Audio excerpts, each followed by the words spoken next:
with Sam Cedar. The destiny of America is always safer in the hands of the people than in the conference rooms of any elite. Sam Cedar. They are unanimous in their hate for me, and I welcome their hatred. We must guard against the acquisition of unwarranted influence, whether sought or unsought, by the military-industrial complex. The Majority Report with Sam Cedar. And I get the feeling you've been cheated.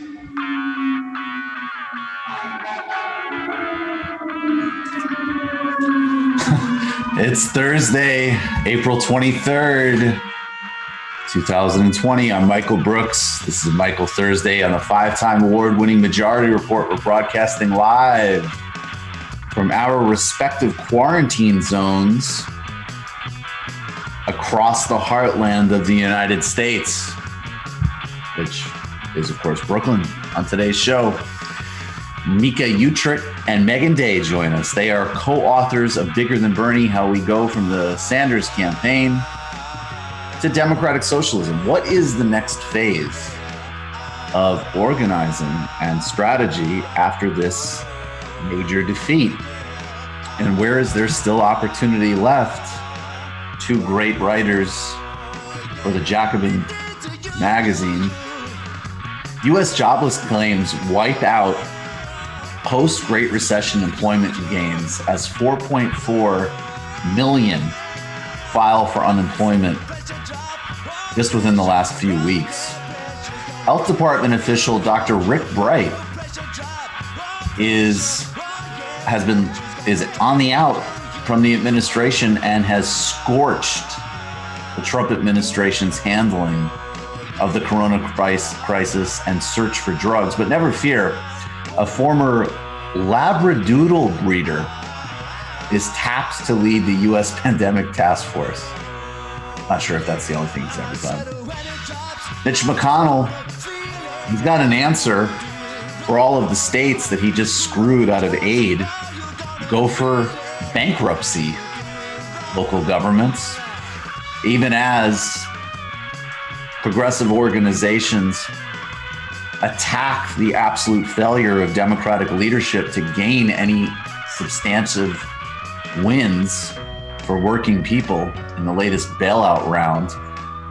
But according to one Post headline, Nancy Pelosi is going to get hard, play it tough from now on. Starting now. Go for it. Trump says he strongly disagrees with Georgia Governor Kemp's decision to reopen businesses. Won't necessarily do anything about it. Pelosi says that Donna Shalala is staying on the Oversight Commission after Shalala's failure to disclose stock sales. It's the same job that Katie Porter wanted, who was both trained in these issues, a great advocate in Congress, and as far as we know, doesn't have stock sale issues. But why would you want her? Airstrikes hitting record highs during Corona, including in the Horn of Africa, as the U.S. empire pushes along. Caribbean leaders trying to sound the warning, trying to get some help as the United States continues to divert essential medical supplies from the Caribbean, and sanctions against Iran and Venezuela are ratcheted up, conflicting reports out of Mexico as AMLO, by most accounts, handles the crisis well.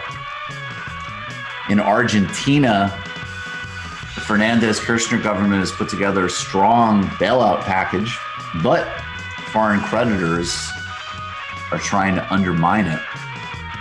And the Trump administration gives Corona tracking contract to Peter Thiel's Palantir. That should make everybody feel extraordinarily safe and comfortable. All that and much, much more on today's Majority Report. Matt, Brendan, good day. How are you guys doing? I am okay so far. We'll see how the stream holds up today. We'll see how the stream holds up. yeah, well, we could just get a little out of our system. We just, God damn it. I hope nobody in the stream is too good at echolocation, because otherwise I think that siren that ran through me and Matt's neighborhood to yours could figure out where we live. Why would you give anybody ideas like that, Brendan? I don't know. I could actually see like there's always the terrifying scenarios, but then there's also like the kind of like terrifying benign scenario where somebody's just like, yeah, I geolocated it. That's cool. Yeah, anyways, how you guys doing? I heard the siren and I went exploring. So let's start with some sound with regards to Iran. So I've talked about how the administration has not only kept very aggressive sanctions in place with Iran, they've ratcheted them up during the crisis. And Iran was actually very early to be devastated by Corona. And, you know, in a context where Iran, even outside of pandemic, there's trouble accessing cancer medications, as an example, because of the sanctions regime.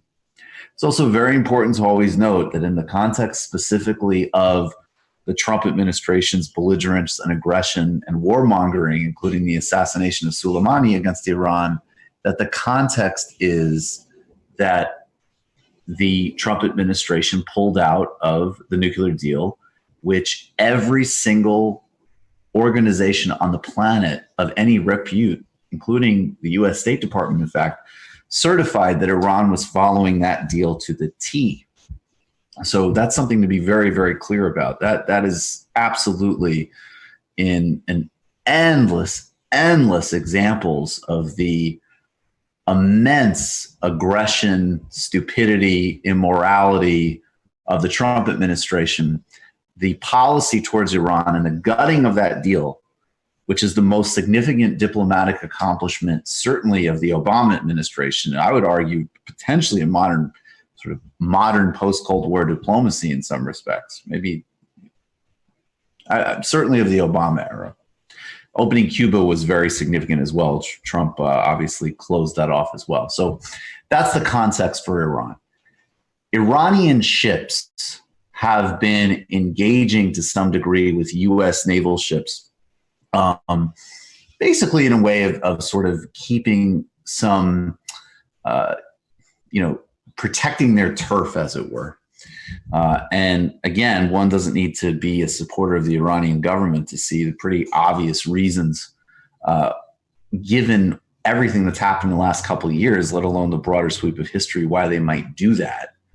Donald Trump has stepped forward with a response, and even in this time of Corona, a very belligerent threat. I have to say our Surgeon General is doing a great job. Thank you. Great job. Really good. OAN, Isabel. Mr. President, thank you. Can we talk about Iran? You put out a message this morning making a rather big announcement for our military when it comes to Iranian aggression. Are you going to change formally rules of engagement for our U.S. military so that they can engage? We're covered 100%. We don't want their gunboats surrounding our boats and traveling around our boats and having a good time. We don't want them anywhere near our boats. And so you know the order I gave. I don't think I have to say it again, but I've given that order. Under the Obama administration, it was taking place all the time. Under my administration, I gave this order early on, and nothing happened. They were very nice. There was no problem. But then I noticed yesterday they did that in a much lighter form, but they did that again.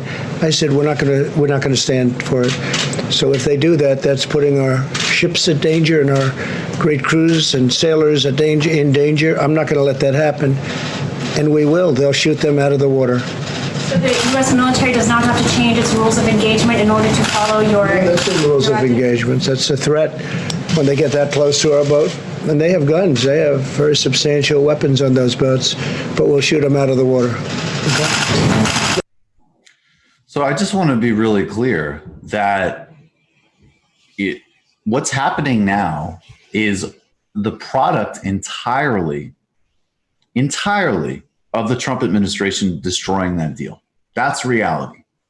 There's a couple of other areas we could look at. In Syria, what is the Iranian role? In fact, the Iranian role and the U.S. role theoretically are synchronized against ISIS, although obviously the United States, along with its Gulf partners, have supported groups in Syria that are very similar to ISIS. And in fact, I think the most compelling reason that the United States would even want to dislodge Assad is precisely because it's another zone that they could attack Iran from. It's an ally that they could dislodge, in the region and help undermine Iran and Hezbollah. And internationally, everybody, with regards to the last couple of years, with regards to the nuclear deal itself and to the sanctions, the Iranians are overwhelmingly supported in Europe and so on, just with regards to the specifics of the recklessness of ripping up that deal. But it's important, as we talk about multipolarity in a changing world, there's some truth to that. But the United States still has sovereign belligerent power. I mean, it's extraordinary that Donald Trump can assassinate Soleimani like that. And there really are very little consequences. I mean, Iran sort of did some strikes in response that were very calibrated. And I think potentially even through a backdoor.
Welcome back to the Majority Report. Michael Brooks here. Joining us now is Micah Uetricht and Meagan Day, two great writers for Jacobin magazine, co-authors of the new book, Bigger Than Bernie, How We Go from the Sanders Campaign to Democratic Socialism.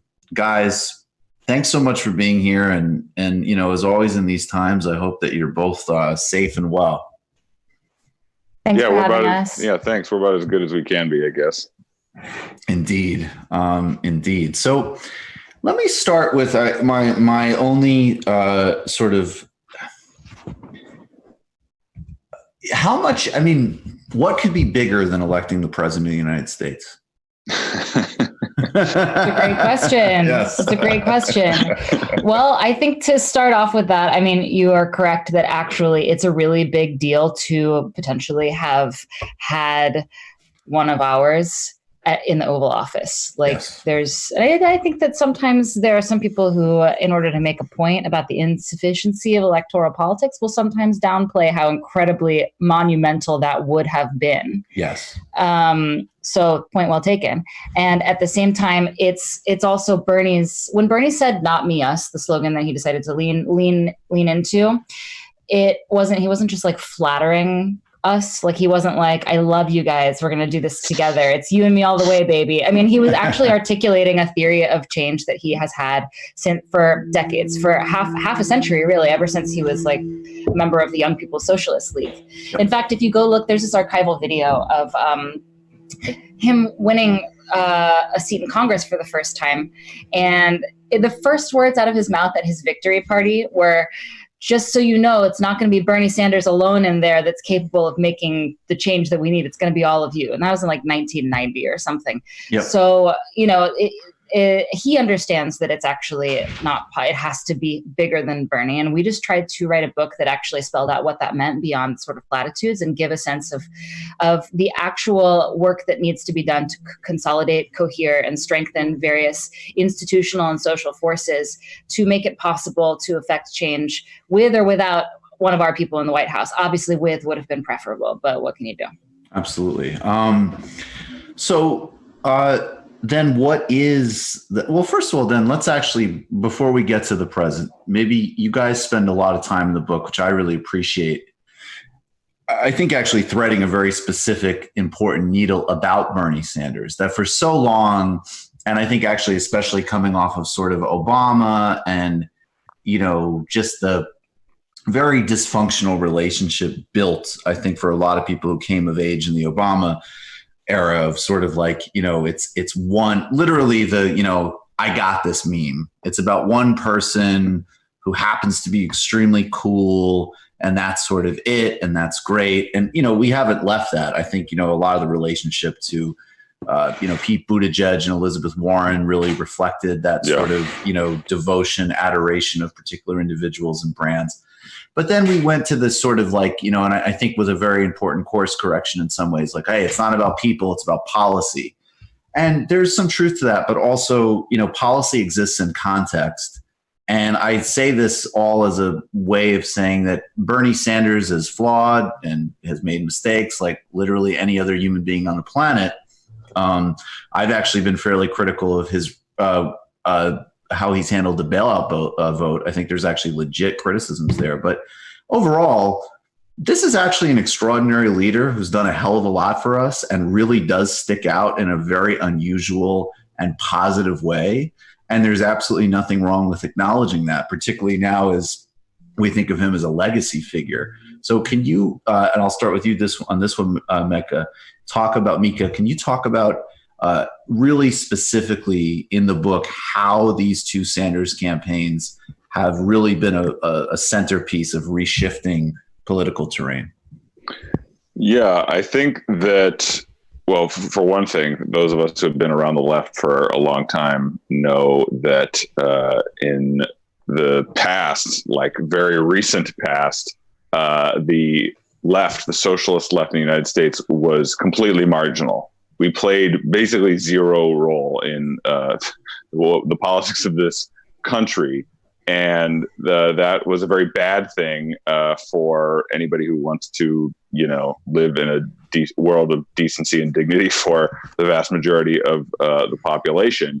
And Bernie, the reasons for that are structural, right? Like the deck is stacked against the socialist movement in the United States. We had a Red Scare whose purpose was to try to smash and destroy the socialist movement in the United States.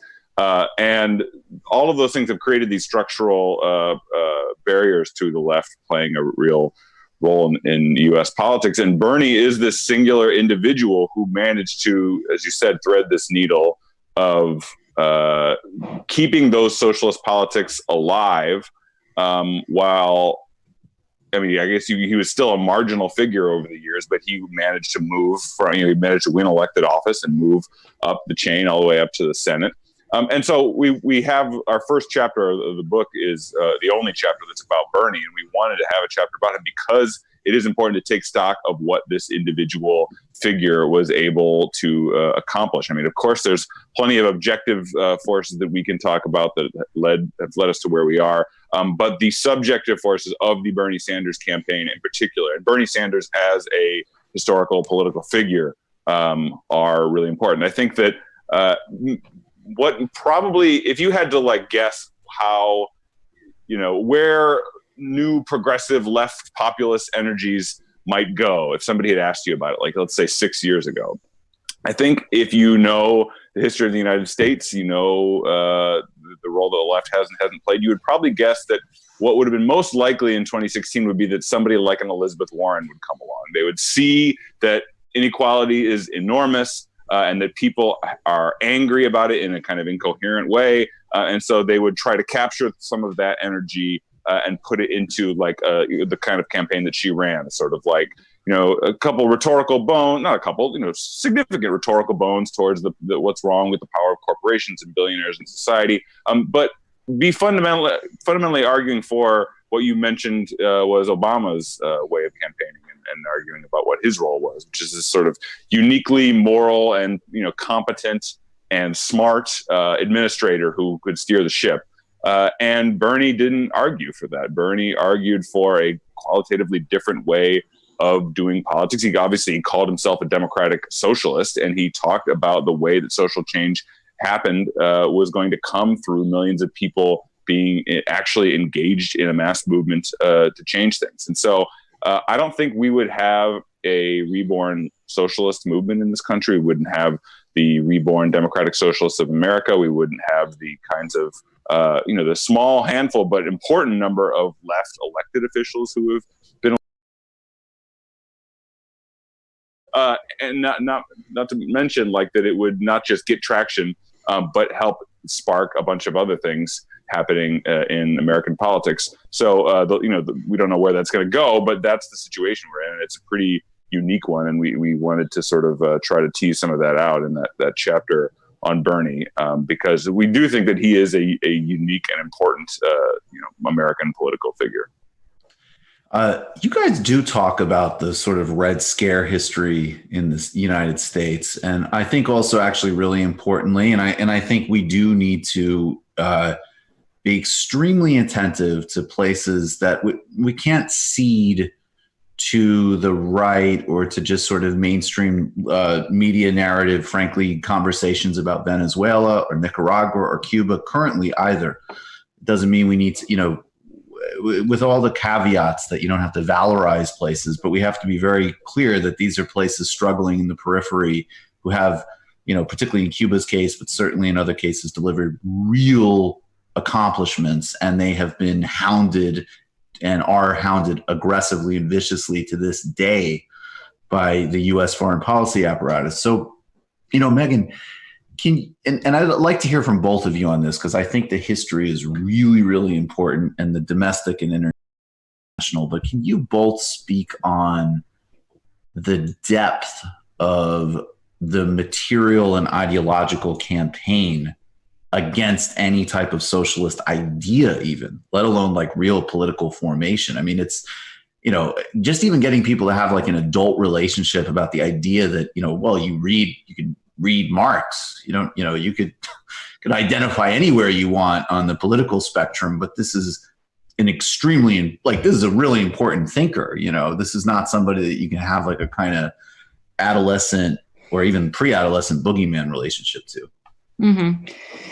Yeah, it's a really big question. So to start with, I would say that it's important to acknowledge or to remember that what Marx said, which is that the state is a tool for one class to oppress another class. And unless you have a dictatorship of the proletariat, i.e. a workers' state that is in the process of oppressing the ruling class and trying to get it to no longer be the ruling class, unless you've got a situation like that going on, you have a capitalist state, which means that it is an apparatus for the capitalist class to protect its ability to continue to exploit working people and to appropriate the surplus value of their labor as profit, just to continue to profit.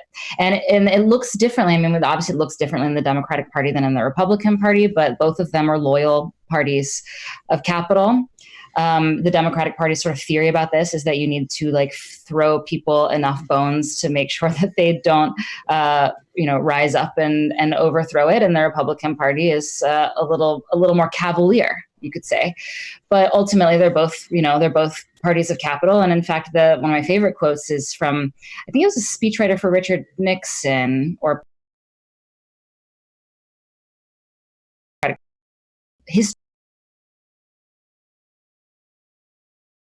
And so Bernie Sanders getting as far as he did is frankly astonishing. Like, I think a lot of people are rightfully very upset that Bernie didn't win, but I also think that we should at least pause and acknowledge that it wasn't arranged in our favor. I mean, all of the institutions of the state and all of the other semi-state institutions that surround and hover around the state are arranged to prevent precisely what Bernie Sanders was proposing happen from happening.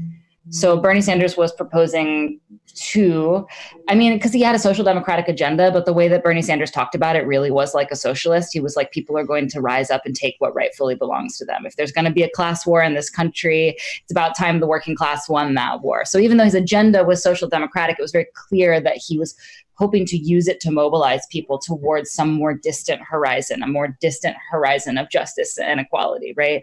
And that's terrifying. And that's what the state is arranged to prevent, in fact. And so there was an incredible campaign against him, and it was also perfectly foreseeable. And the fact that it was successful should come as no surprise to anyone, really, because we didn't have a movement that sent Bernie up there as like an ambassador of our movement. It was actually the reverse. We try to make this point in the book, which is that if we had done like a blueprint for how we would have liked for this to go, to eventually reach the point where we have a self-identified democratic socialist running for the highest office in the nation, in the beating heart of global capitalism, we would have planned it quite differently. We would have had, lots more elected officials all up and down the ballot. We would have had really strong independent political institutions, ideally a political party. We would have a really strong working class institutions like labor unions in particular. And then someone would arise organically through those ranks who we would send up there to go fight for us, represent us, right? That's not what happened. Instead, we were dormant for decades. And then out pops this guy who's like, wow, I'm really noticing that there's a lot of populist energy that seems like it could go in any direction. It would probably be good if it had some kind of left electoral expression. Here I am, happy to provide. So yeah, it's amazing that he got as far as he did. And I think we should be grateful for that, while also I think it's perfectly acceptable to mourn the loss of, we got really acceptable. Close. It's acceptable. We got close. The fact that we got close was a miracle, but also like it was painful. It was painful how close we got after those first three primary states, you started after Nevada, you started to dream that wild. Was the one. That was the one. That was absolutely. Yeah. So yeah, Micah, can you talk again, just very broadly about the history of this, this ideological warfare that is in America's bones to some extent? Well, it's in the bones, at least in part of the, it's in the bones of the ruling class, certainly. I mean, like right. If you want to go back to the Red Scare, it's like the Red Scare has often talked about as this period in which America just kind of lost its mind and like went irrational and was looking for a commie under every couch cushion. And oh man, we probably shouldn't let ourselves get swept up into that kind of hysteria. In the future, we should learn from that. But it wasn't really irrational and hysterical. It was a campaign that was designed to marginalize socialism in American life at a time when, of course, it was playing a significant role. The Communist Party and through other left institutions had, footholds in the labor movement, footholds in important institutions in American society, and capitalists don't like that, and they successfully smashed it. They, got people fired from their jobs, got people sent to jail, blacklisted, all the stuff that we already know. And so that's essentially what that legacy is what the Bernie campaign and the socialist movement that has been reborn through him has to reckon with and has to overcome. And it's a very tall order. The last time that somebody tried to do that and had any modicum of success was obviously in the 60s. And it's not an accident that Bernie is a product of that last time that we tried to do that. But that similarly, failed for multiple reasons we could get into. And that's where, things have been at for half a century until Bernie came along. And so the campaign against him and against the rebirth of that socialism, the attempt to go all the way back to the Red Scare and actually reverse that victory of the right over socialism.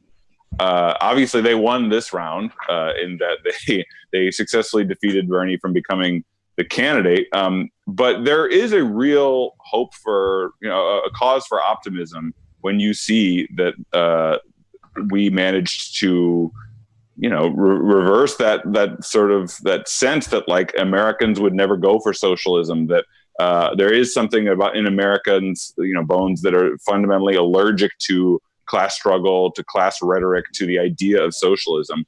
We've seen that that's not true, that there are actually millions of people who will go for this stuff.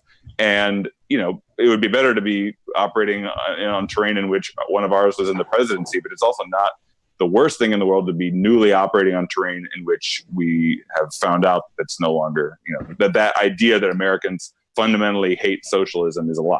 So, we're not in the worst of possible worlds here. Yeah, so let me follow. I want to follow up on that, and then this will be the last conversation that kind of deals with where we've been at, and then we'll go into the vision for moving forward.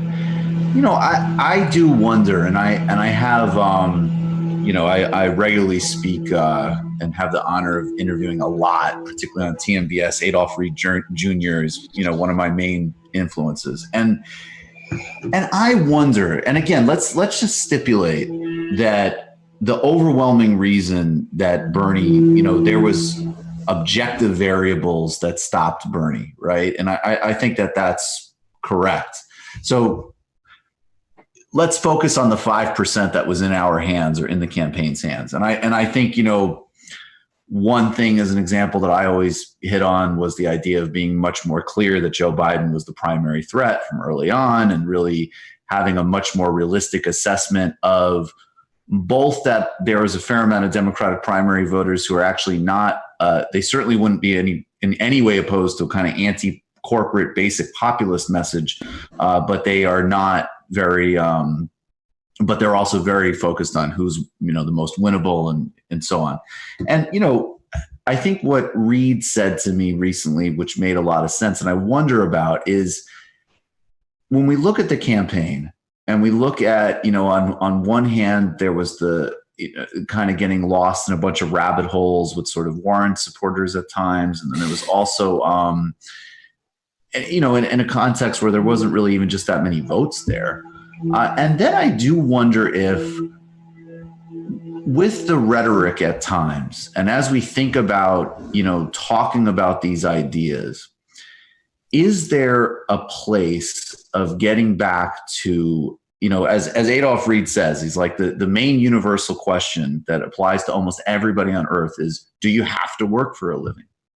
And if you answer yes, then there's a grounds for conversation that leads to a materialist, solidarity-driven politics.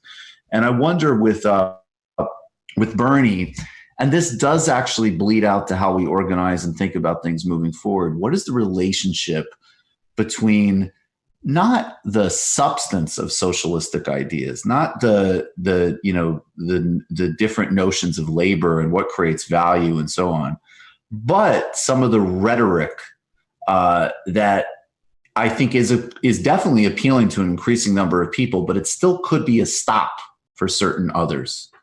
And maybe it might in some ways get us into a rhetorical fight instead of just that kind of grounded process that Reed talks about. And I think at times with Bernie, I'll confess, I was like, hey, I don't know if we're still, after you win Nevada in a landslide, maybe we have to talk about the fact that we are the leadership now of the Democratic Party. And, people should kind of get on board or not, but the tone can change.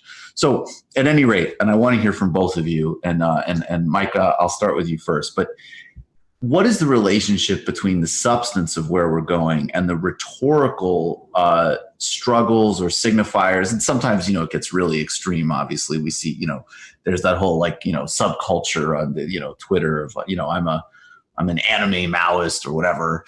I don't think that is ever going to build any type of mass coalition. And, I don't know. Never say never, Michael. You know what? Never say never. But when I am being forced in a re-education camp to watch some horrible anime that blows my eardrums out, and getting lectured on North Korean, governing ideology, I will definitely eat my words. But until then, I doubt very much that that's going to have any sort of mass appeal. So, what is the relationship between that very clear, basic, elemental thing that Reed talks about and the rhetorical struggles around the rhetoric and what we can give up and what we actually need to sort of carry forward in order for the substance to be realized?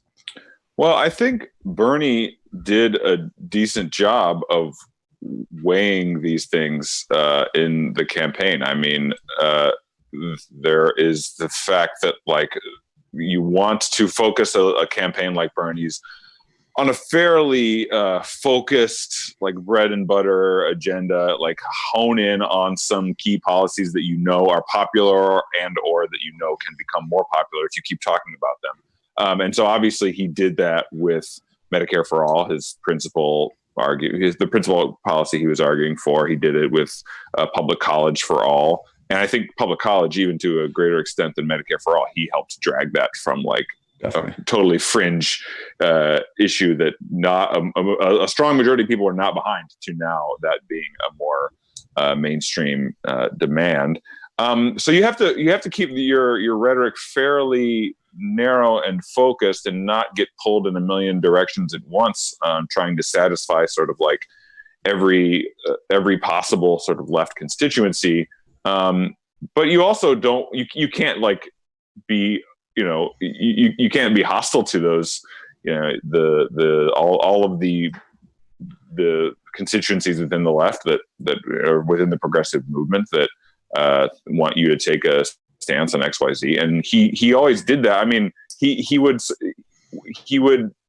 made the bread and butter issues really central to his campaign, and he also brought on people from social movements and was on the right side of nearly every major political issue, and he managed to do the latter without getting bogged down in spaces that could issues that would take you too far down a rabbit hole. So some people want to talk about Bernie's campaign as that he somehow jettisoned all of the what some people would call sort of fringe movement demands. He sort of shunted all those to the side. He didn't pay any attention to them and kept his focus on what his core issues were. But I don't think that is really in keeping with what Bernie actually did. He managed to balance both at the same time, keep eyes on the prize on something like Medicare for All, which we know is a political winner, while also speaking to the demands that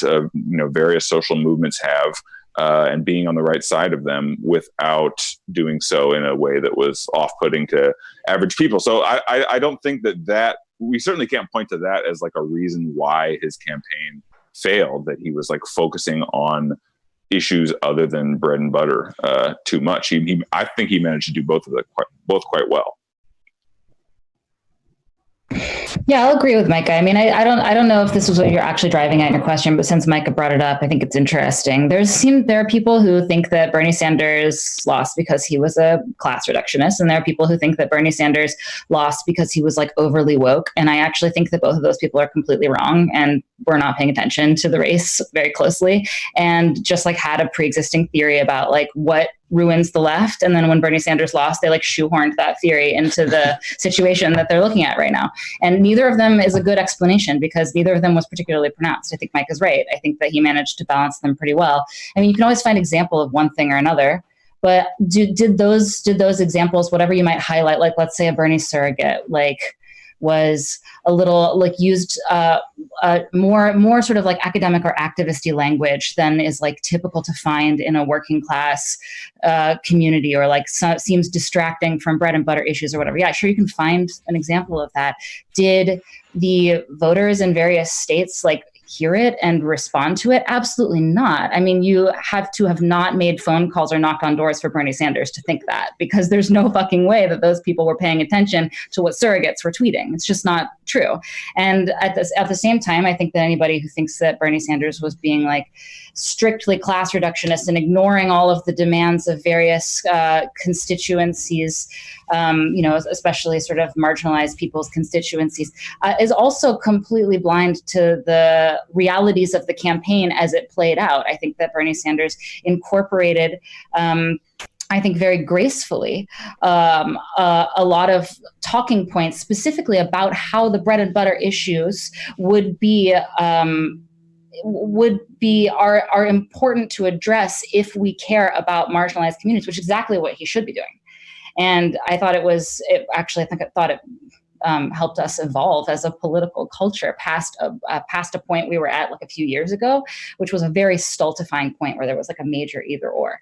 And I think he helped like bring them together. So yeah, I'm getting a little frustrated personally with like people picking their thing that they think the left does too much, that they hate, and like choosing to identify that as the reason that Bernie Sanders lost. That's not true. The reason Bernie Sanders lost is because this was a structure test for the left, and unsurprising, I think the left was actually not strong enough to beat the Democratic Party establishment and all of its capitalist class donor base, which even though they're morons. I mean, they weren't able to actually like sit down and draw up a plan and execute it. They do have enough influence to, when they are experiencing panic, pick up the phone and make enough panicked phone calls to appeal to each other's self-interest to the point where they were able to cobble together some kind of arrangement, people dropping out and endorsing Biden and Obama making phone calls and so on. And they produced this result that was just impossible for us to overcome. And the media obviously played an enormous role in this as well. And that's the reason why Bernie lost, not because Bernie went too hard or too soft on a particular type of rhetoric. Yeah, I want to move from this, but I will say, I mean, I agree with a lot of what you guys are saying, but I guess what I disagree, though, to the extent that if you're running for president, there still is certain very narrow rules of politics that you actually do have to reconcile, even if you're running a really different kind of campaign. So of course it's not that like, people are watching what surrogates say on Twitter, but at the same time, you actually do need to vet what surrogates are going to say before they introduce you at a rally. You do actually need to coordinate messages. There does actually need to be, and I think that to me, I mean, I actually have criticisms, frankly, on both sides, both in terms of some of the kind of overwokeness and revolutionary rhetoric. But I think the bigger concern I would have would be some of the basically just kind of like the message discipline at times. And I think that really is like, you can't, there is that element of it is a different agenda. It is a different kind of campaign. It is something really special, distinct, new, positive, and transformative. And you're still doing something. You can bring a totally different type of, you can evolve the game of tennis, but you still have to like serve and change sides and keep score the same way. And I think that is where it starts to bleed in with, again, stuff like the message discipline. But at any rate, guys, where do we go from here?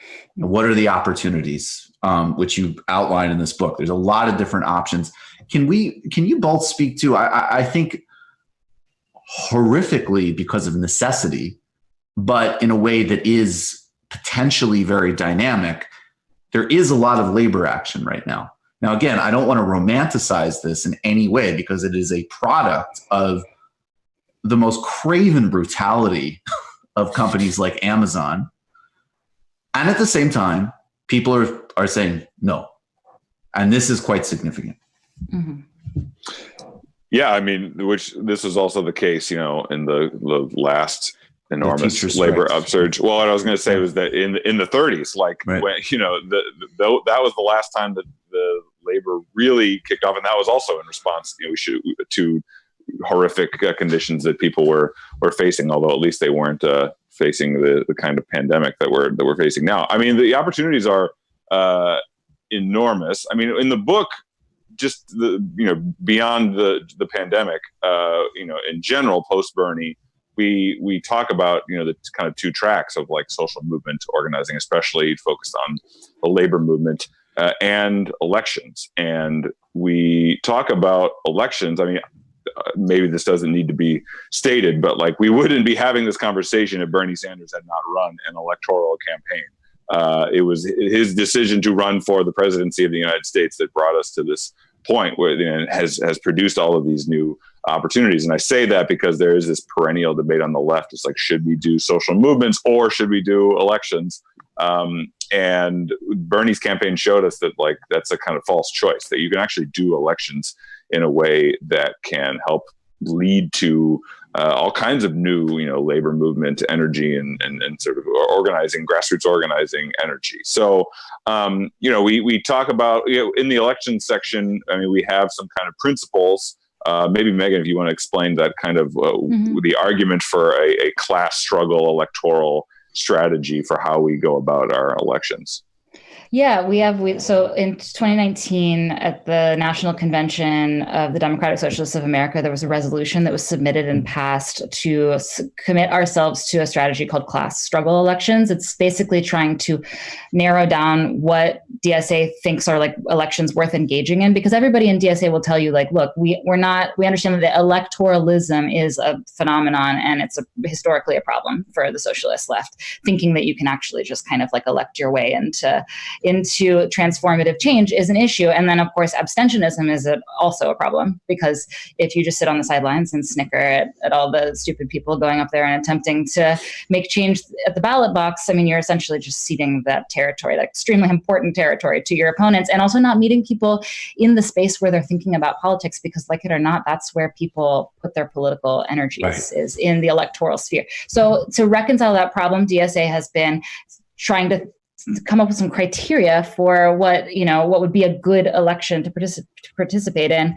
And so we passed this resolution on class struggle elections, which contains some outlines, some guidelines.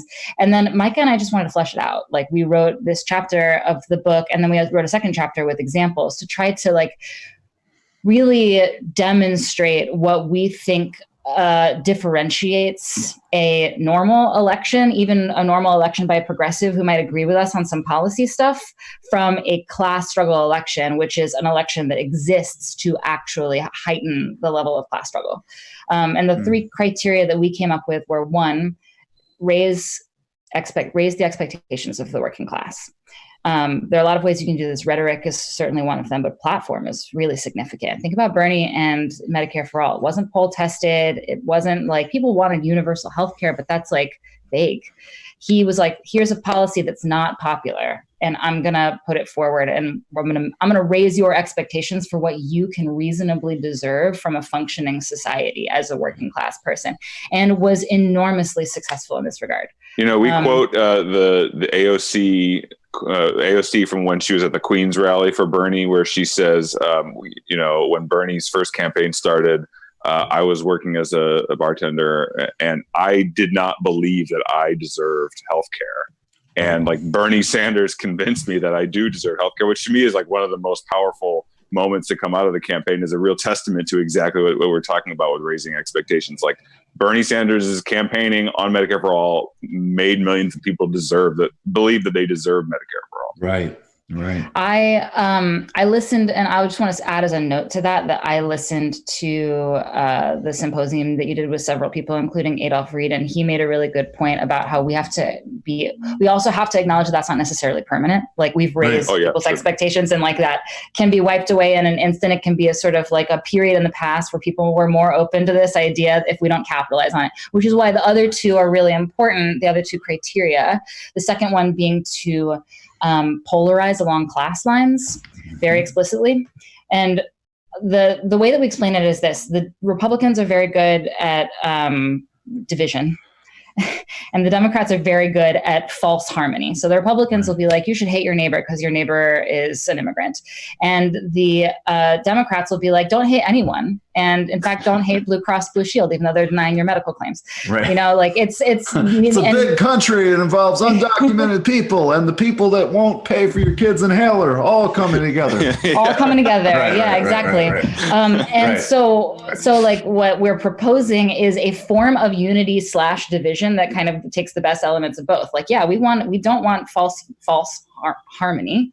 There are in fact interests in society that are diametrically opposed to one another, and specifically class interests, and we're going to make that extremely explicit. And at the same time, we are going to promote unity among the vast majority of society, are going to be unified across lines of difference against those people who they're most different from.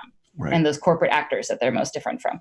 So that is like a central, if a campaign isn't doing that or isn't willing to do that, or if the candidate demonstrates that they don't actually have that grasp, then that it's probably not going to rise to the level of a class struggle electoral campaign. And so can I just say just to fill it in? I mean, and I don't want to look, a lot of different folks approaching politics different ways in this audience, but I'd say, like, Andrew Romanoff, certainly if I lived in Colorado, I'd vote for him. I think he's actually, I'm certainly glad it's going to be him instead of Hickenlooper. He's got some good progressive positions. If you want to volunteer, great. I'm in no way discounting that. But by this model, cool, go vote for him. That's a better person to have in the Senate. Keeping Rashida Tlaib in the House has class implications. Right. And say, I always hesitate to do this because you're always inevitably leaving people out. But let's just say, because it's the leadership, Michaela Wilkes taking on Steny Hoyer and Shahid Buttar taking on Nancy Pelosi, explicitly identifying a serious class base of why they're taking on these Democratic leaders that have done so much for corporate America and harmed the working class so much, frankly. That's kind of the dynamic we're looking at. Yes, exactly. I think that's exactly right. And then the third criteria actually helps because you could end up with a list similar to yours, but you could still be missing this fundamental characteristic, which is like you could have a great candidate, but they could sort of be coming out of the ether and representing only themselves. And maybe they actually have the right viewpoint, but they don't have a connection to an organic working class base. They don't have a constituency. They're not interested in building one, and they wouldn't necessarily be accountable to one. I mean, just structurally speaking, even if they had a golden heart, they just wouldn't be accountable to a working class constituency because they don't come from a working class constituency, or they don't have relationships to organizations that represent either the working class itself, like unions at their jobs, or represents something like DSA, which is, a pro-worker organization with like a very pro-worker ideology. So this third one is the idea of building movements and being able to sense a commitment to building and strengthening movements in a candidate, which sounds really vague, but we try to spell it out in the book precisely what we mean about that. And then the way that the campaign is run also needs to be building movements in the process of running the campaign. And we gave some like illustrative examples of what that looks like in the book. The one that probably is easiest to digest being in Oakland, in the East Bay, where we ran a Democratic Socialist for the state assembly and we lost, but the infrastructure that we built up in that campaign, we turned on a dime to apply to a labor solidarity campaign for the Oakland teacher strike. So instead of dissolving the campaign infrastructure, we basically just sprung it into action and in a non-electoral sphere. And like, that's kind of what we're talking about in terms of building a campaign that actually has the capacity and the interest to do that sort of thing. So those are our three criteria. I could go on forever about it, but I'll stop. And then there's labor stuff, which Micah can talk about. Yeah, let's get, and I'll just add one more, another Adolph Reed, which is the idea of the relay race, which is, you run your part. The main action has been the Bernie campaign. it didn't succeed, but it generated an enormous amount of literally trained people. There's all of these things. And then you go and you pass it, like a relay race. Micah, please, specifically on the labor component, if you can, in the last couple of minutes. Yeah, so labor is obviously completely it is so critical to be building up. I mean, one of the lessons that we should take from the Bernie campaign is that, like, we may have this reborn socialist movement that is inspiring, that we're a part of, but we can't just do this on our own as a new socialist movement. Like, we actually really suffered because we have a really weak labor movement right now. And we don't have enough people within that labor movement who are willing to take stances like, fight for an endorsement of Bernie Sanders. Like, so on the electoral level, the weakening of labor, I think that was a really critical part of what went wrong, with why we're unable to get Bernie to victory. But beyond elections, the labor movement is the central institution that we need to be building if we're going to have a robust working class movement and a robust left. Bernie used his campaign to not just talk about the importance of workers, but used his campaign infrastructure to turn people out to picket lines. Meagan has she wrote a great section. I think the conclusion of the book where we talk about that Brooklyn rally where Bernie brings up the president of the United Electrical Workers local, who's talking about the strike that they were waging in Pennsylvania, and the whole crowd is chanting like strike, strike, strike. Yep. 13,000 people chanting strike. You never seen anything like it. It's crazy. I lost my voice at that one.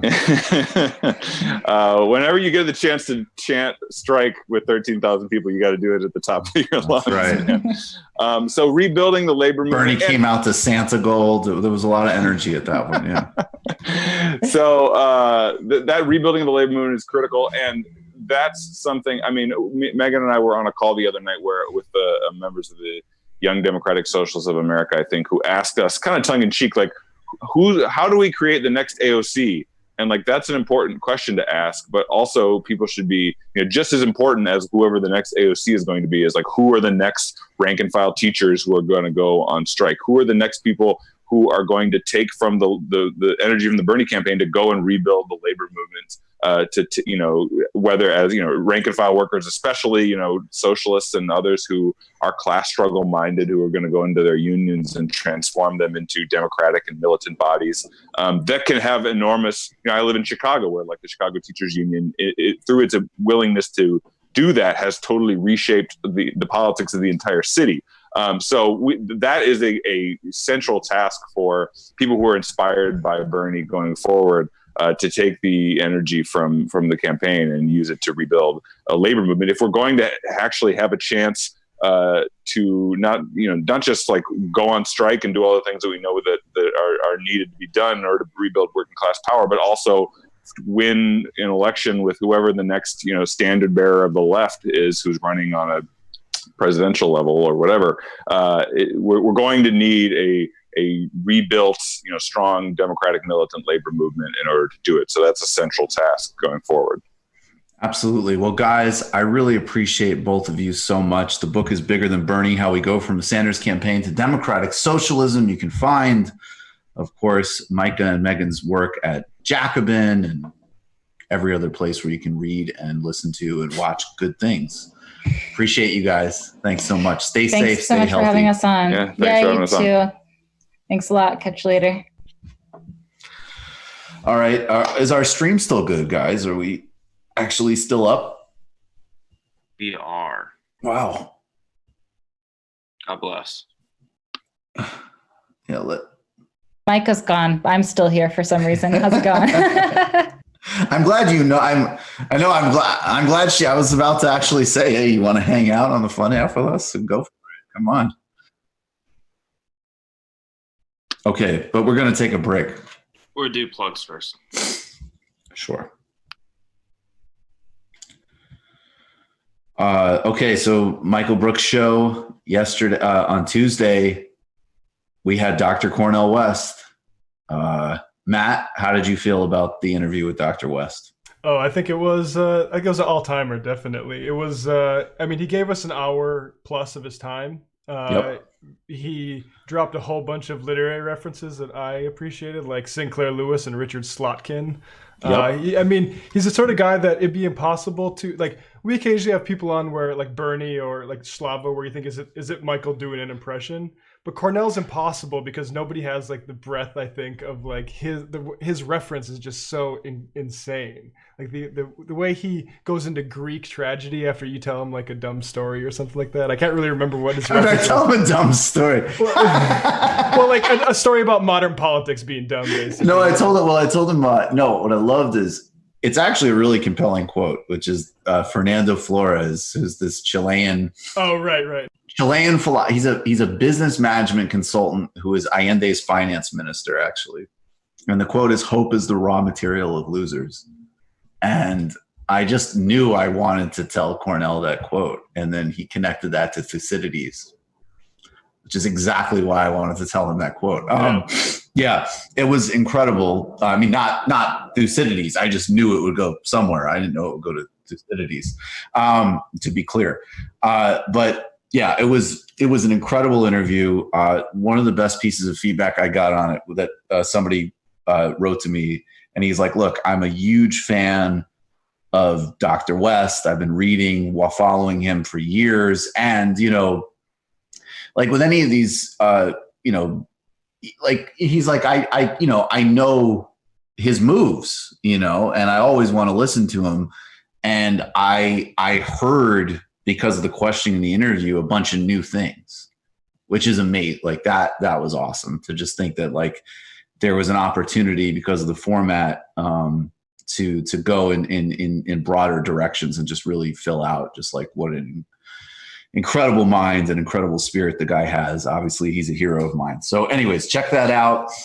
Tonight, we're streaming about Brazil and Latin America with Brian Muir. Friday, we're doing a show with Stephen Cook about the geopolitics of the oil crash. And then on Sunday, we're doing our new economic series with Mark Blythe. Last Sunday, we had on Grace Blakely. And I would go and obviously support all of the massive additional public content we're doing. And then still, we're doing a lot of Patreon episodes. There's a great illicit history of South Carolina Labor Party with Adolph Reed Jr. We just did patreon.com/TNBS. Michael Brooks Show on YouTube. And also, it's going to be released tomorrow. And people are already getting it in the mail. Go to Red Emma's and get a copy of Against the Web, the Cosmopolitan Answer to New Right, which in the words of Cornel West is a marvelous text. Jamie. Oh, you guys hear me? Yep. All right. So this week on the Antifada, we had a Twitch stream on Monday, 4/20, to celebrate the release of Andy's new book on Jay Posadas. That is still up for anyone who wants to watch it, or at least most of it is. Also, today we have unlocked our Real Posadist Hours with special guest Comrade Communicator, previously only available to patrons.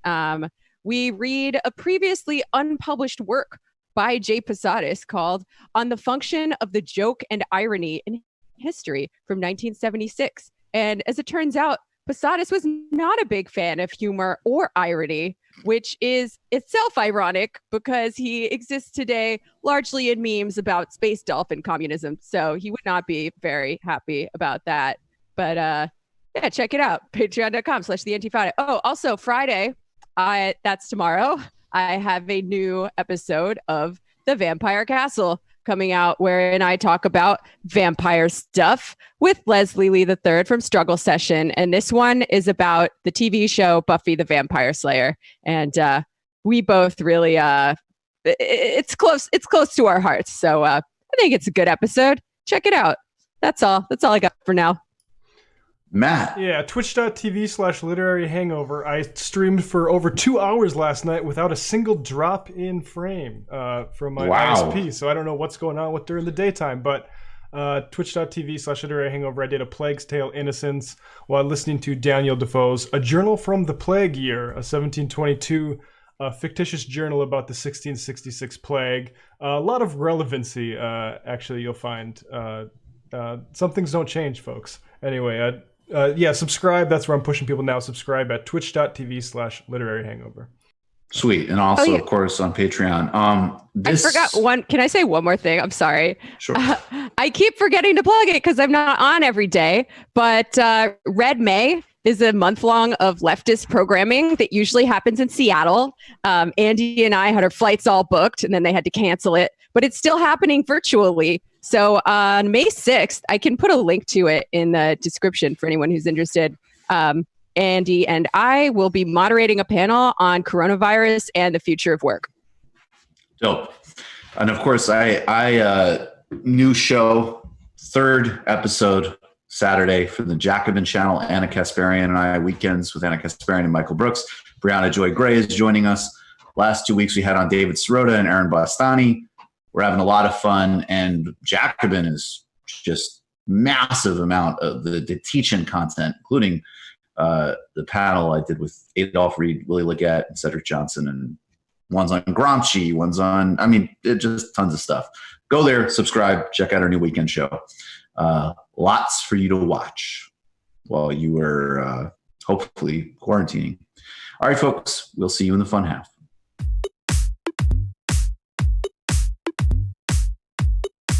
Left is best. Jamie and I may have a disagreement. Yeah, you can't just say whatever you want about people just because you're rich. I have an absolute right to mock them on YouTube. He's up there buggy whipping like he's the boss. I am not your employer. You know, I'm tired of the negativity. I'm sorry, I didn't mean to upset you. You're nervous? You're a little bit upset? You're riled up? Yeah, maybe you should rethink your defense of that, you fucking idiots. We're just going to get rid of you. All right. But dude, you want to smoke this joint? Yes. Do you feel like you are a dinosaur? Some good shit. Exactly. I'm happy now. It's a win-win. It's a win-win-win. Oh, hell yeah. Now listen to me. 2, 3, 4, 5 times. 847-906-501-457. 2, 38, 56, 27. 1/2. 5 8s. 3.9 billion. Wow. He's the ultimate math nerd. Don't you see? Why don't you get a real job instead of spewing vitriol and hatred, you left-wing Limbaugh? Everybody's taking their dumb juice today. Come on, Sammy. Dance, dance, dance. Ooh.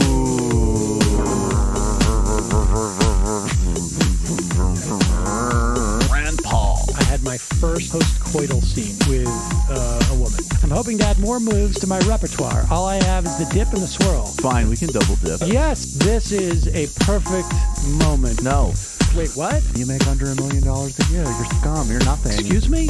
Fuck you, you fucking liberal elite. I think you belong in jail. Thank you for saying that, Sam. You're a horrible, despicable person. All right, gonna take a quick break. I want to take a moment to talk to some of the libertarians out there. Take whatever vehicle you want to drive to the library. What you're talking about is jibber jabber. Classic. I'm feeling more chill already. Good. Donald Trump can kiss all of our asses. Hey, Sam. Hey, Andy. You guys ready to do some evil? Hitler was such an idiot. That guy might be a Nazi. Agree. No. Death to America. You. Yes. Wow. Wow, that's weird. No way! Unbelievable. This guy's got a really good hook. Throw our hands up. Ooh.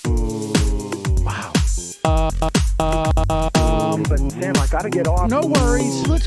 I want to just flesh this out a little bit. I mean, look, it's a free speech issue. If you don't like me... Hey, shut up! Thank you for calling into the Majority Report. Sam will be with you shortly.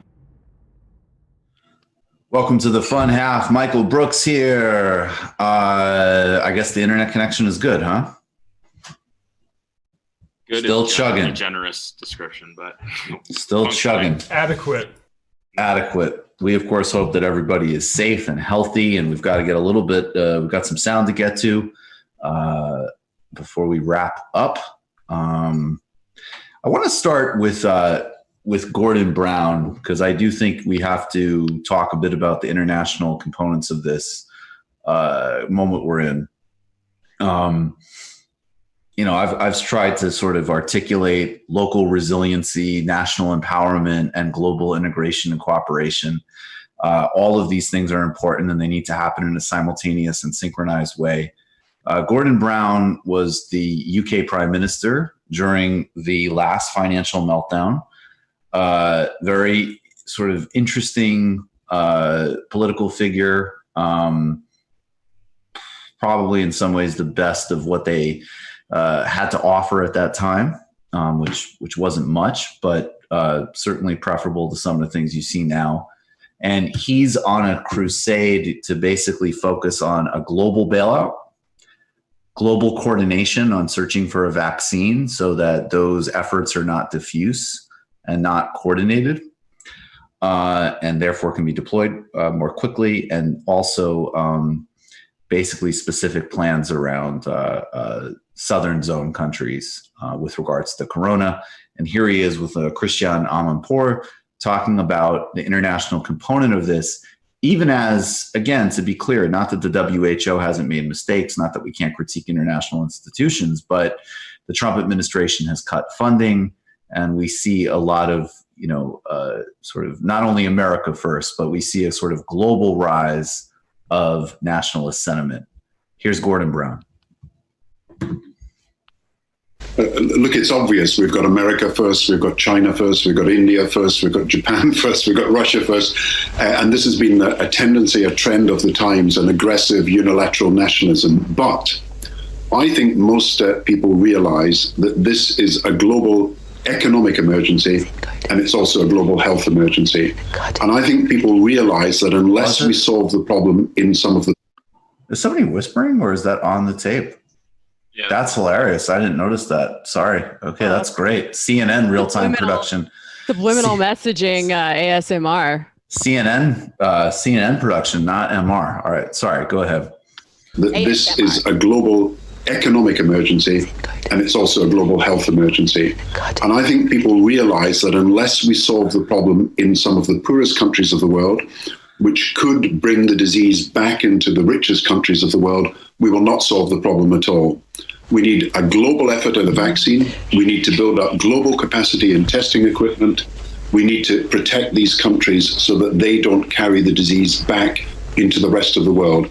So for all these reasons, people sitting at home this evening, I think, do realize that to protect themselves locally, we have got to act globally. We're concerned about our families, about our communities, about our country, but we've got to act globally if we're going to rid ourselves of this disease. So, I just wanted to note that in a time when there's barely any even kind of coherent national response in the United States, that it's absolutely right, ethically, morally, but also strategically, that this be internationally coordinated. And, the signs are the opposite in all ways. And again, I would distinguish that obviously from, of course, repatriating essential supply chains and things like that are smart and obvious and should be done. But this is the definition of a global problem, needs a global response. And I appreciate anybody, including Gordon Brown, talking about that. Let's go to Las Vegas. Have we heard who is the mayor of Las Vegas? Do you guys know? Some drunk woman. Is she drunk? This clip. All right. I am not very familiar with her, but Carolyn Goodman. Carolyn Goodman, independent, and her husband was the mayor before her, and was a mob lawyer prior to. Oh, I was going to say, okay, I was hoping that she was his wife. Okay. So this guy is a famous mob lawyer. I think he even had a great cameo appearance in Casino, which is an underrated Scorsese flick. And she is, what I love about this, first of all, Mr. Harvard law professor, resistor Lawrence Tribe basically tweeted out something even worse than this a week ago, which is like, hey, we've already missed the containment. We're not going to be able to contain it. So a bunch of people going to need to go get it. All right, I'll retire back to my study now. Thank you, Lawrence Tribe, who helped lose the Gore v. Bush decision. Ironically, he canceled himself there and is now stepping down from his position at Harvard. Not as a result of that, probably just retiring. It's time for him to retire. Just Yeah, I think it's just time to take a rest. Time to rest your weary mind, Lawrence. This is the mayor of Las Vegas with her idea about how we can all get back to work. And everything else is so positive without being clean. Right.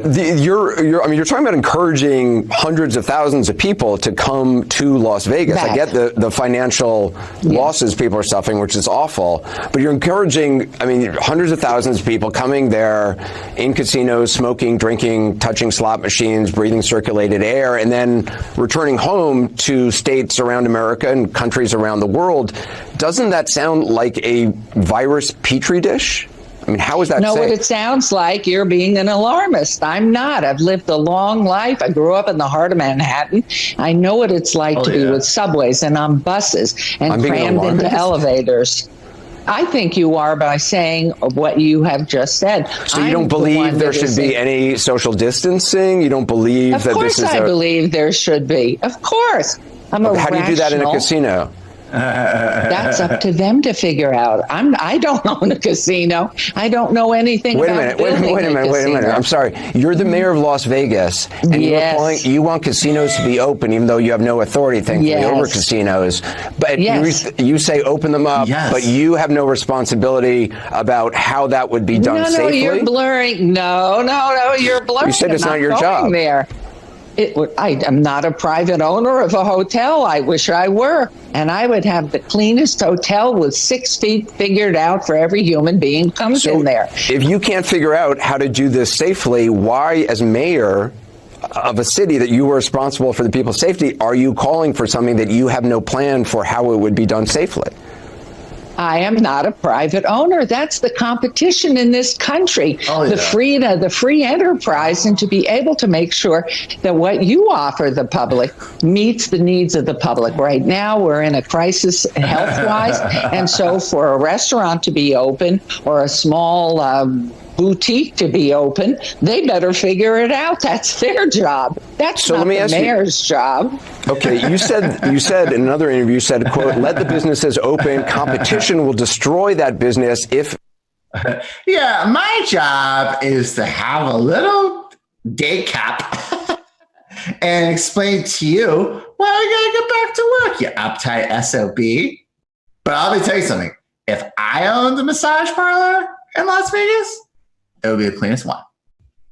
This is why the Democrats keep losing, because I know that Anderson Cooper is right in this clip and she is crazy and wrong. And I still kind of want to be on her side because he's just an annoying nerd. And she's like, whatever.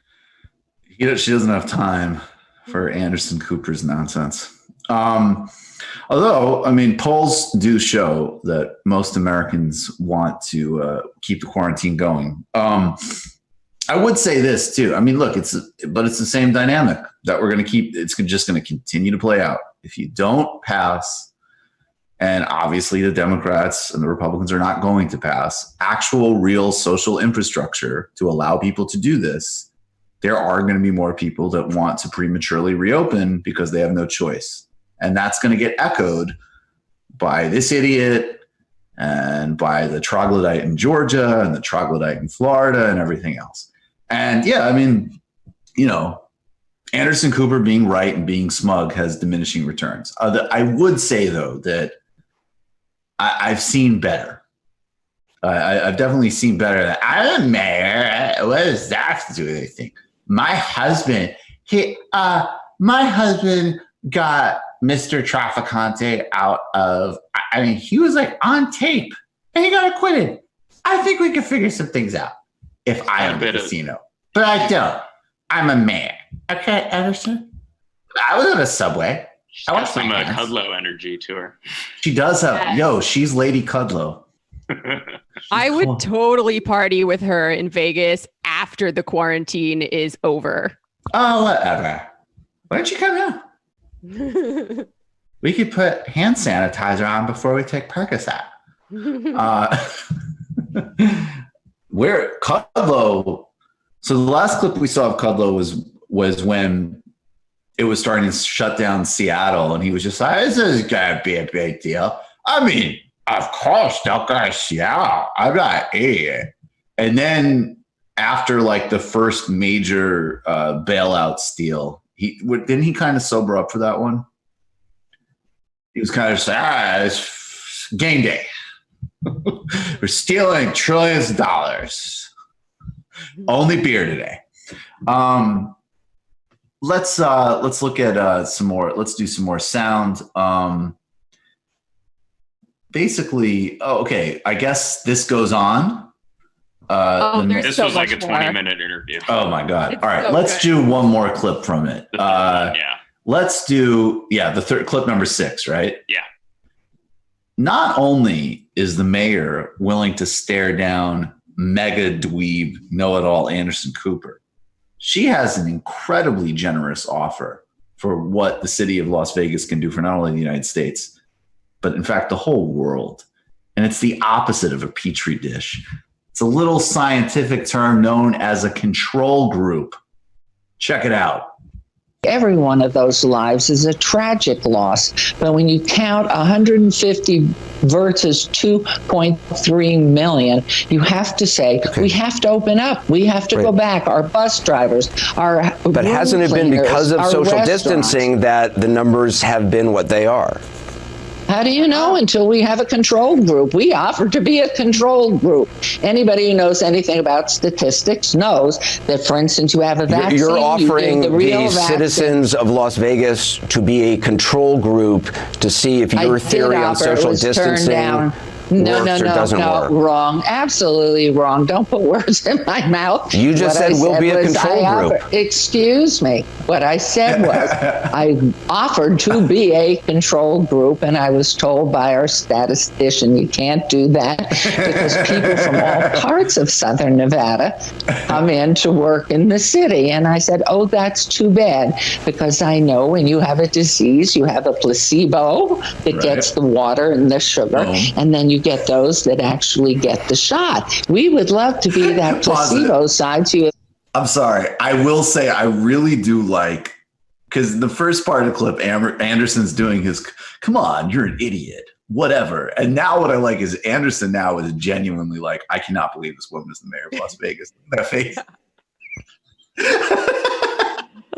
I like it that the statistician said you can't, not because people will die, but because it wouldn't work out with all the travel.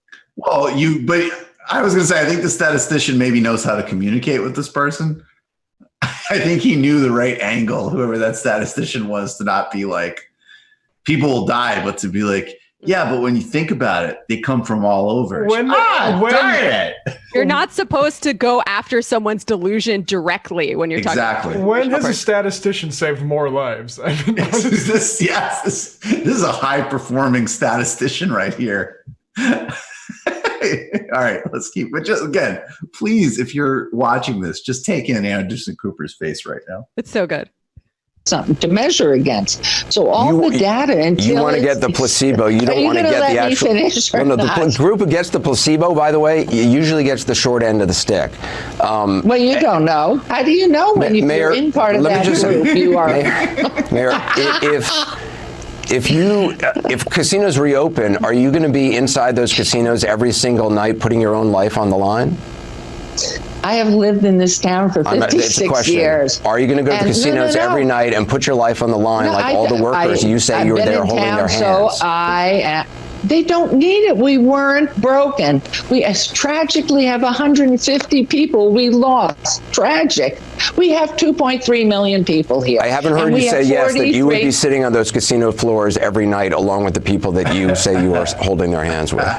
What is the purpose of that? First of all, I have a family. Because it would be putting your money, it would be putting money where your mouth is. How many meals have you cooked lately, Anderson? I don't have a cook from the Vanderbilt fortune like you do, Anderson. She would get along well with Diamond and Silk. Yeah, she would get along well with Diamond and Silk. She's unflappable, just like them. I got to tell you, in a weird way, even though Bolsonaro might be, and with very stiff competition, the most disgusting political leader on the planet, like, talk about putting your money where your mouth is. Going to an anti-quarantine rally while literally like keeling over from coughing. There you go. That's having solidarity with your morons. But it's a despicable situation where some people are going to have to, some people on some level are going to resonate with that. And honestly, here is the dynamic. Let's just say I don't know what her politics are. She's an independent, but let's just say that that's just sort of moron right-wing populism at the behest of corporate predator interests, just like, DeSantis or Kemp or whatever. And let's speculate that maybe she was having a nice afternoon. And I would definitely say to the mayor that from my understanding of the coronavirus, she should not be at those reopened casinos, because I think between age and I don't know, but I might speculate a certain type of sugar intake very much should stay quarantined. Stay with your ear pods on and argue with Anderson. But this is, look, this is the response of one of the most important Democratic leaders in the country, something that, a variety of idiot journalists and Democratic hangers-on, various polls have shown that he's extremely popular in this time of crisis. And look, I understand why Cuomo's popular. I understand that he knows how to do television. I understand that he has this perverse advantage where New York is both a disaster, which he, along with Trump, less so, but to some extent de Blasio. But frankly, in New York, the primary blame should be on Trump and Cuomo.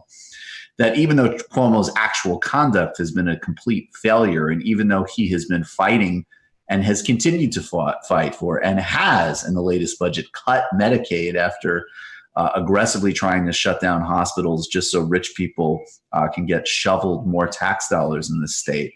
Andrew Cuomo is just horrific. I understand why. He's good on television. He knows how to convey a certain sense of poise and concern and direction.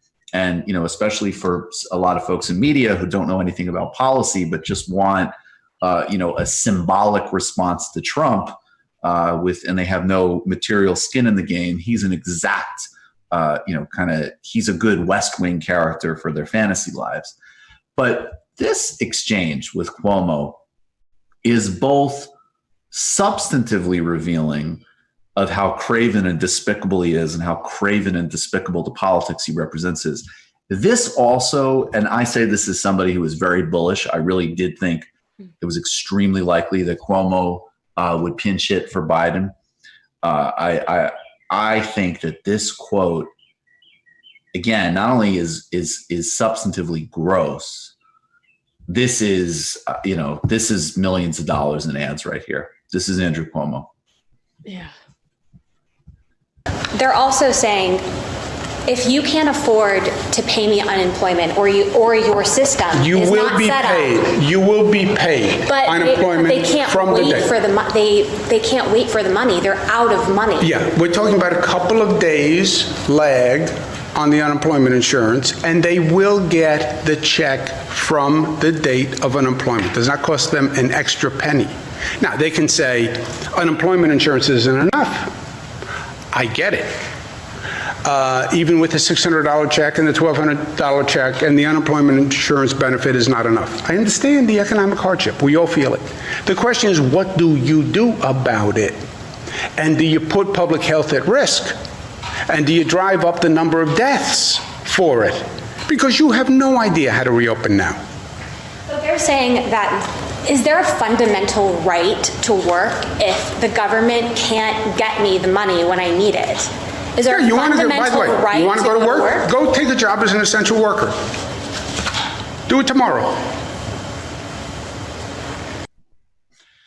And that, and again, let's be really clear. The first part, the part substantively that we shouldn't reopen, and he's 100% right about, and I'll give him that credit that after, telling people and not supporting de Blasio was way late, but de Blasio was earlier than Cuomo in terms of shutting down New York City. Cuomo's right. Things have to stay closed here. But he and those numbers he's talking about, like 80% of income. And if you go to any number of reporting, the New York unemployment system is a disaster. People are not waiting days. They're waiting weeks and weeks and weeks and calling agencies. One report in The Cut, a woman said that she had called over 250 times in one day, and I believe over 150 times another day. And there's endless examples you could talk of this. So he's being totally misleading there from all of, let's say, extensive anecdotal evidence on the total failure of the New York unemployment system. And this is a problem nationally. And we know, as Sam pointed out yesterday, that the Southern governors, part of the reason they're pushing murderous reopens is they don't want to pay any unemployment anyways. But that's bullshit. Then you combine that with, the $1,200 stimulus check and these other pittances. And again, it really reinforces, look, we're not all feeling it. And already half of New York City, at least, if not more, can barely afford to survive here. And that goes from obviously poor and working class people, but even frankly, a fair amount of people on middle incomes, if they have families. So it's despicable. And to basically say, not even a fake, not even I'm disappointed in what Congress has put together. I'm going to call Schumer. I'll see if we can do more. Obviously, look, take an opportunity to hit McConnell. McConnell is absolutely destroying the opportunity for state and local aid in the amounts that we need, and talking about having bankruptcy as an alternative. He can have great opportunities for strong partisan shots at Donald Trump and Mitch McConnell. No, what does he say? Go become an essential worker, which also, by the way, reinforces the atrocious treatment of essential workers. If you're not out, at the very least, signing petitions for hazard pay and healthcare coverage and doubling wages, maybe save your claps, frankly. Andrew Cuomo's despicable. Yeah, exactly. The clapping, it just really hit me wrong when I saw it happen in the most gentrified part of Williamsburg the other day, while all of the delivery workers on the sidewalk did not even look up because they were busy delivering things to these rich people. But also, the essential workers are essentially being held hostage economically, right? Because if you quit your job, you can't get unemployment. You might not be able to get it anyway, but people are being coerced into doing horrible jobs precisely because they have no other choices. I read an article the other day, maybe it was Gothamist, about somebody who works in the makeshift truck morgues. He was unemployed. He took a job for $75 an hour. It was horrible. Most people don't make it to the second day. It's just the worst shit that you can possibly think of. So I'm going to swear on the stream, so I'll stop now, but he can screw off. Yeah, that sort of statement really didn't travel the way he wanted to, because he's talking about the people in SUVs, right? They should go, and they should. It'd be nice if they could shut up if they want to work so much. I agree with that sentiment, but how that travels is to everybody else that's anxious about how they're not getting money in. And they're like, wait, is he telling me to go? I know people who literally thought he was telling them to go get a job as an essential worker. Look, if Andrew Cuomo said, I'm sorry, if Andrew Cuomo said, look, hey, to all of you people that I've been taking care of since 2011 as governor, everybody who's wealthy in this state, who I have ensured have not had to contribute anything and have slashed all sorts of health infrastructure, so you can't even have a modest tax increase. And if you're bitching right now, go get a job. I would give him props. But that's not what he said. And he's also validating the points of the people who are making those protests, which is that, because there is no social safety net, because we can't rely on the government anyway, we have to get a job. We have to work now. He's basically saying, yeah, you're right. Because I have no social safety net and I'm not offering anything. So I'm just going to be a dick about it. Right. And they're doing it that way on purpose. I'm really looking forward to honking my horn at him tomorrow as part of the car and bike demo. Awesome.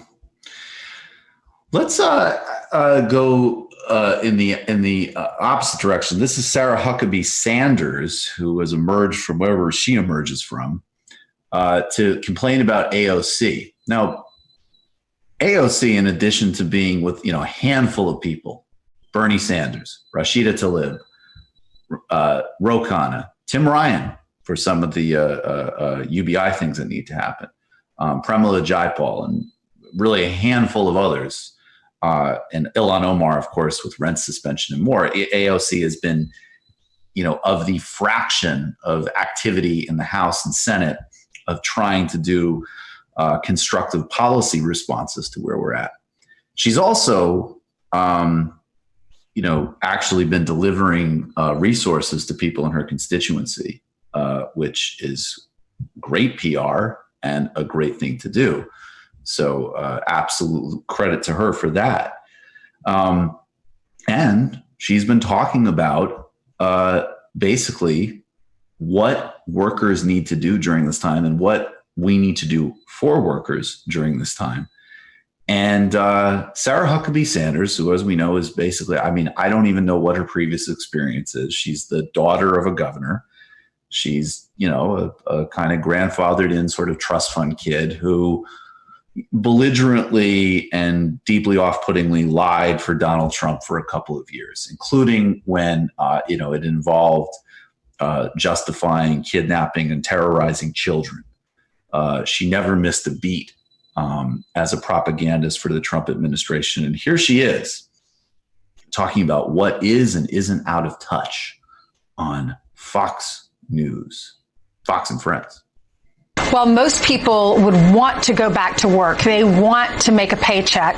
AOC is urging a work boycott. Listen to this. When we talk about this idea of reopening society, only in America does the president, when the president tweets about liberation, does he mean go back to work? When we, have this discussion about going back or reopening, I think a lot of people should just say, no, we're not going back to that. We're not going back to working 70-hour weeks just so that we could put food on the table and not even feel any sort of semblance of security in our lives. Sarah?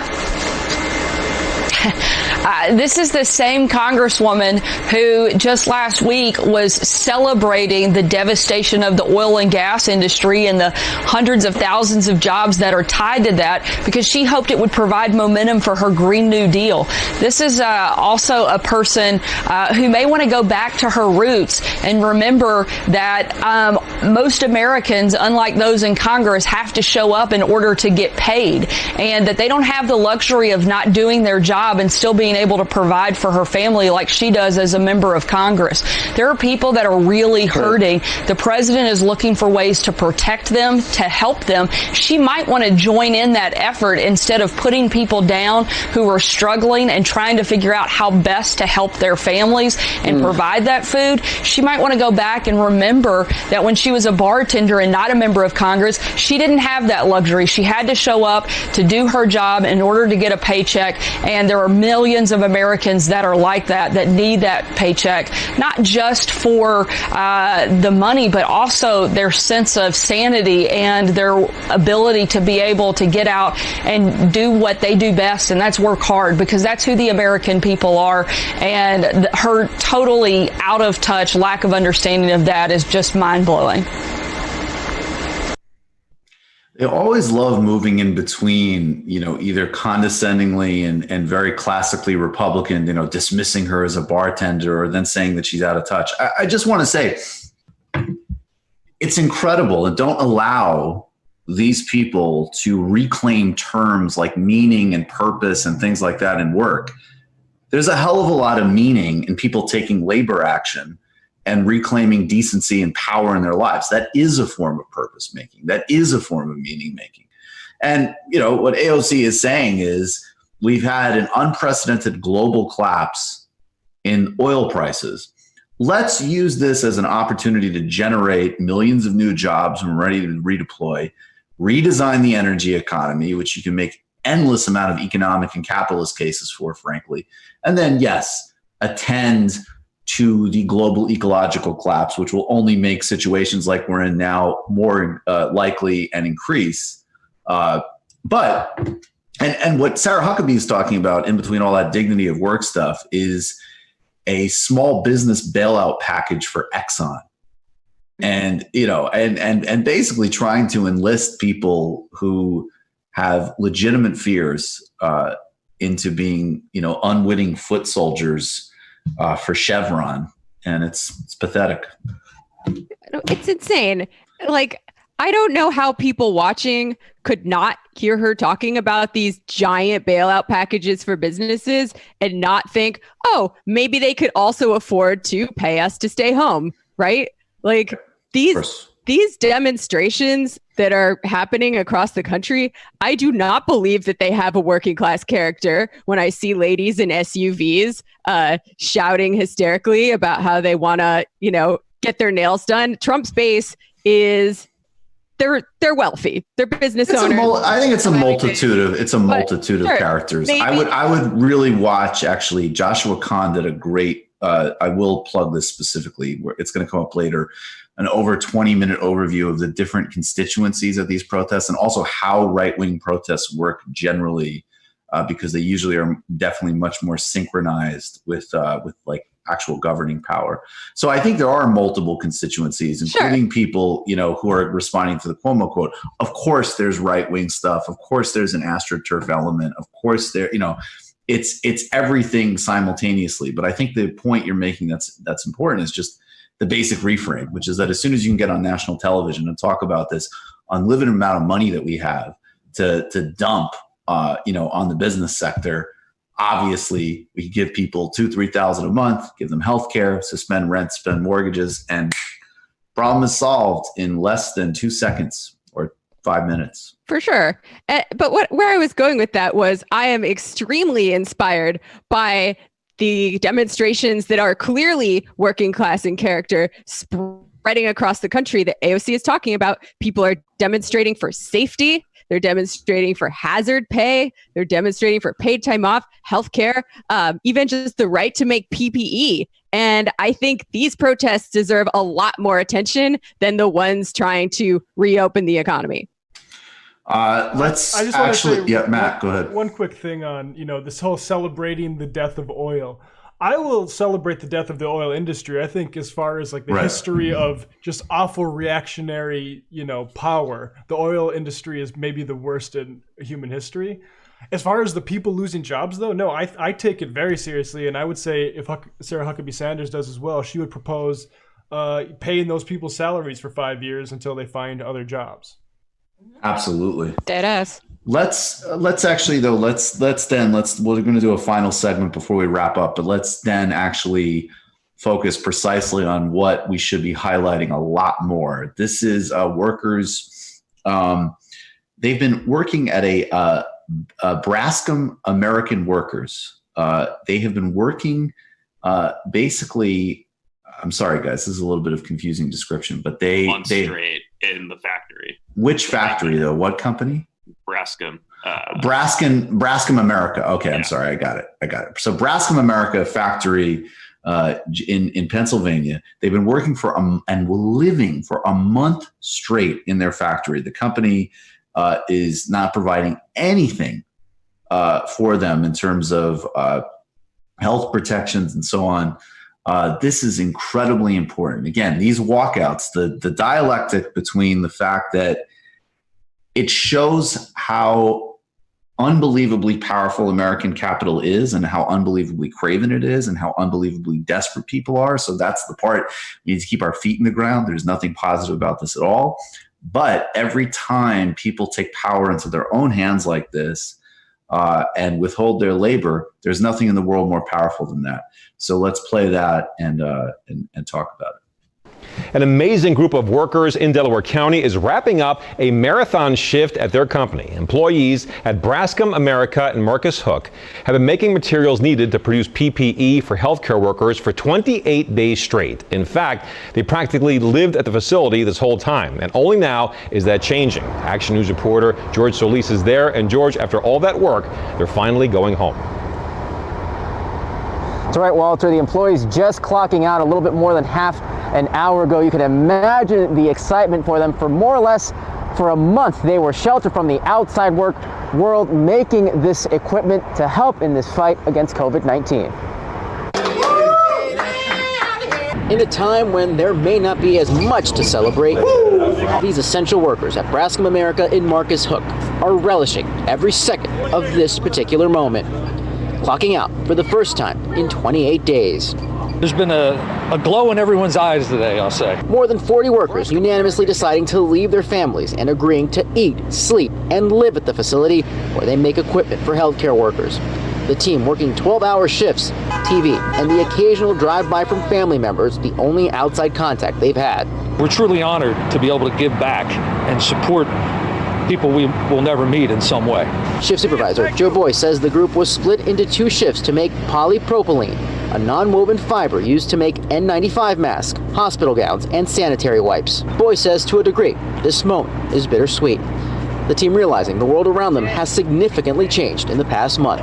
We've almost been the lucky ones, I'll say, for the last 28 days, because I haven't had to stand 6 feet from somebody. I haven't had to put a mask on. But it's all a small price to pay, knowing that the work they've put forth is making a difference in the battle against COVID-19. First responders, all the people on the front lines, we thank you for what you've done. That's what makes our job easy to do. Okay. So guys, I'm not really, I thought that was some sort of a walkout. I'm not really clear from that description what's going on there. But at any rate, yes, we won't clip that. But at any rate, I think this does underscore, and we've already seen plenty of other examples of this, including the SEIU working on production lines and helping deliver masks to people that was reported on by Noam Schreiber a couple of weeks ago in the New York Times, that actual working people, even as the Trump administration facilitates price gouging, even as the government is not regulate business, even as corporations obviously see this as a enormous money-making opportunity, and the federal government, in the main, fails to protect people and even coordinate resources effectively, that people who work and unions and workers are up to the task and willing to do extraordinary sacrifices to help people, just like these great workers did there. So all props and appreciation to them, along with obviously all frontline workers and people in medicine.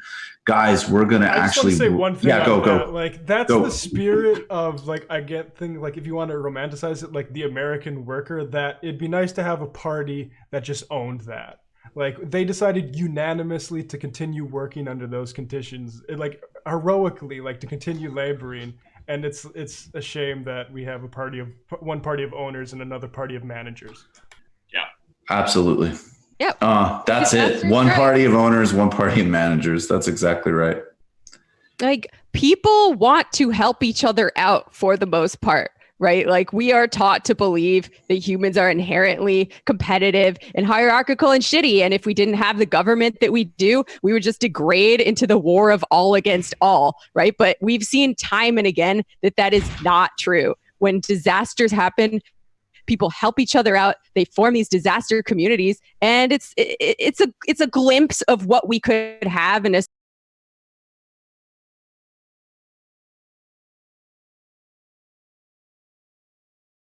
This can be altruistic. Guys, appreciate everybody. We're going to be back tomorrow. Sam will be here, potentially shaven. I've heard rumors, potentially not shaven. Tonight on TMBS, first stream with Brian Mayer on Latin America, Brazil, COVID, 5:30. Go over there and check us out. Guys, stay safe. Thanks, everybody. To get to where I want, but I know somehow I'm gonna get there. I wasn't looking when I just got caught between the truth and the lie bar. But finding out won't make me feel any better. Yeah, I know the clock is ticking, but the meds are gonna kick